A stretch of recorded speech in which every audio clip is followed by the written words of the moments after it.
বিশেষকৈ এইকেইদিন বহুত চৰ্চিত হৈছে এটা কথা, সেইটো হৈছে পিজিআৰ আৰু ভিজিআৰৰ কথাটো।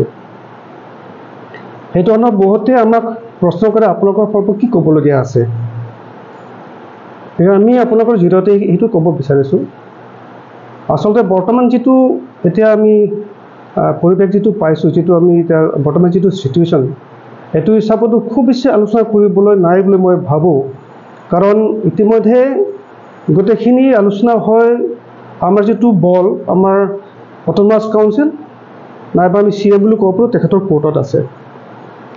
বোধহয় আপোনালোকে জানে যোৱা ইলেকশ্যনৰ আগত যিটো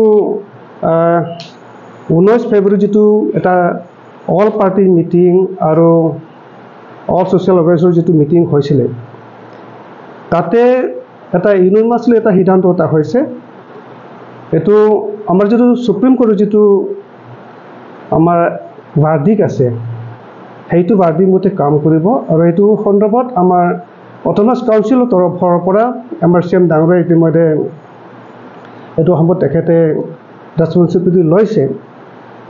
কিন্তু মাজত ইলেকশ্যন থকাৰ বাবে তেখেতে কৈছে ইলেকশ্যনৰ পিছত কৰা হ'ব।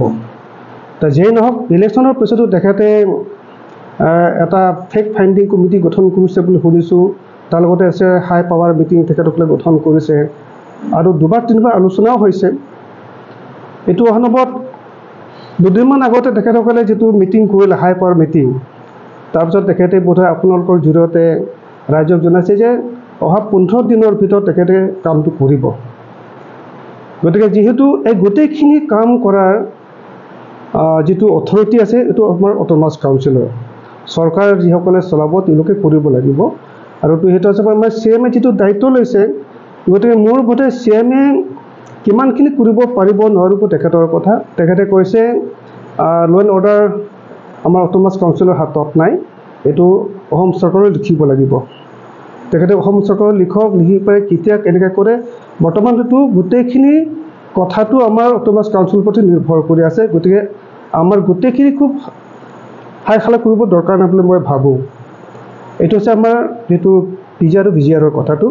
গতিকে আমাৰ যিটো আলোচনা হৈছিলে, প্ৰথম যিটো আমাৰ অল পাৰ্টি মিটিঙত আলোচনা হৈছিলে আৰু অল ছ'চিয়েল অৰ্গেনাইজেশ্যন যিটো মিটিং আলোচনা হৈছিলে, এইটো মিটিঙত যিটো সিদ্ধান্ত মতে কৰক, এইখিনি আমাৰ অট'নমাছ কাউন্সিলৰ ওপৰতে আমি ৰেছপনচিবিলিটি আমি দিছোঁ। তাৰপিছত 2 নম্বৰ কথাটো, এইটো বোধহয় আপোনালোকে শুনিছে যে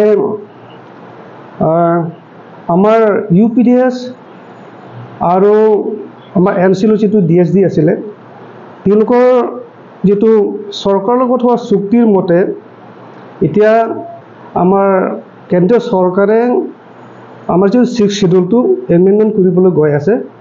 এইটো এমেণ্ডমেণ্টটো হ'ব কি 125th এমেণ্ডমেণ্ট হ'ব, 25 মই তাকে কৈছোঁ। এইটো এমেণ্ডমেণ্ট হ'ব।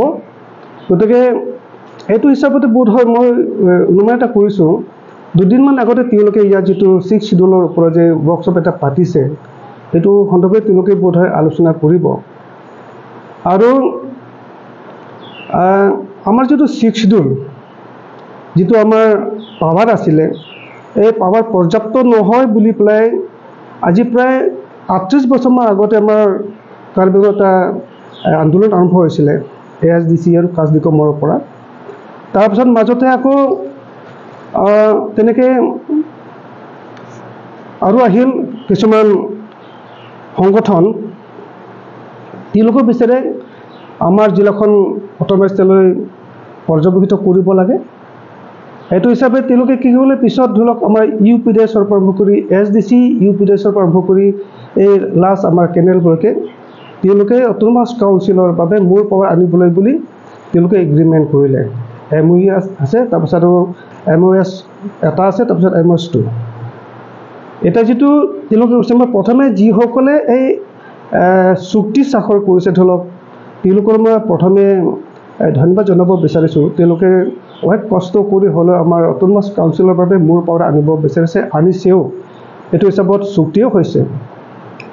কিন্তু কথাটো হ'ল, এতিয়া যিটো আমি আমাৰ 6th শ্বেডিউল যিটো আমি মূল পাৱাৰ পাইছোঁ বুলি আমি ভাবি আছিলোঁ, দুবাৰকৈ আমাৰ ইয়াত চুক্তি হৈছে, যিটো চুক্তি হোৱাৰ পিছত আমি দেখিলোঁ কিন্তু আমাৰ পাৱাৰবোৰ লাহে লাহে নাইকিয়া হৈ গৈ আছে। লাহে লাহে নাইকিয়া হৈ গৈ আছে।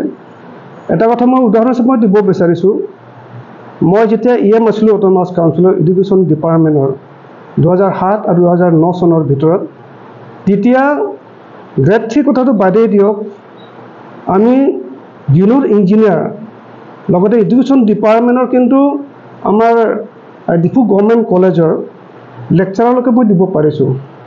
মই 7 জুনিত 8 জুনিমানত মই এফাৰ্মেচিও এতিয়াও তেওঁলোকে কাম কৰি আছে। কিন্তু ইয়াৰ পিছত দেখিলোঁ কি মাজতে তেওঁলোকে অসম চৰকাৰে SIUT উলিয়াই দিলে, ষ্টাফ চিলেকশ্যন ইনস্পেকশ্যন ইউনিট বুলি উলিয়াই দিলে। এতিয়া উলিয়াই দিয়াৰ পিছত কি হ'ল, আমাৰ অট'নমাছ কাউন্সিলে গ্ৰেড 3 হওক গ্ৰেড 4 হওক, আনকি আমাৰ যিটো মই অথনি কৈছোঁ জুনিয়ৰ ইঞ্জিনিয়াৰ লেভেললৈকে আমাৰ যিটো গ্ৰেড 3 আমাৰ যিটো অফিচাৰ বুলি কওঁ, সেইটো গ্ৰেডলৈকে দিব নাপালে।